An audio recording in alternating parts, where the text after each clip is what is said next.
Within Business Central, we're going to look at what are the frequently used actions and related menu items.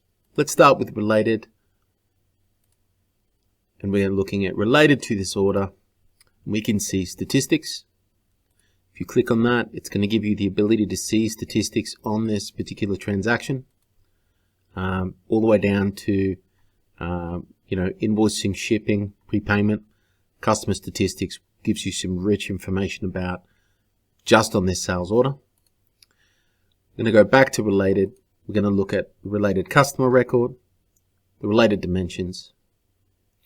You can bring up the related comments to this sales order. Commonly used items would be related assembly orders and related attachments.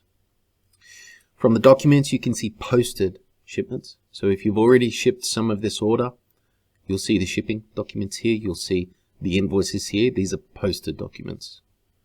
You can see the related warehouse shipments that are yet to be posted. You can see the related picks if you're using basic inventory and you're not using warehousing. You can see that just here. Related prepayment invoices and credit adjustment notes, and you've got your history records. From actions, we've got a few more options available to us. So let's start off with functions. And from here, I can see on this sales order, I have 3 lines, one of which we don't have sufficient stock, so we're going to have to order 2 units. Stock on hand, we don't have sufficient for the second line, but we've got plenty of the third. So if we go and create purchase order, it's going to prompt us and give us the option to purchase the missing lines. So I don't need to order any of the blue armless swivel chairs, but I do require the Atlanta and the Athens. And you can override who you're buying them from and the quantities just here before you hit OK, and it will create your purchase orders for you. Next, under functions, we've got the ability to calculate invoice discounts, and this is if you are using discounts and the discounts are not set to automatically apply. Get reoccurring sales lines. It's not a common option that's used, but this one is. This is copy document. So in the event that I want to copy to this document from a previously posted document, posted documents are an order, an invoice, a blanket order.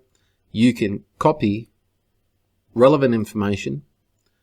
You can choose to copy the whole header. You can choose to bring in the lines, replace the posting date, or you can use a posting date just here.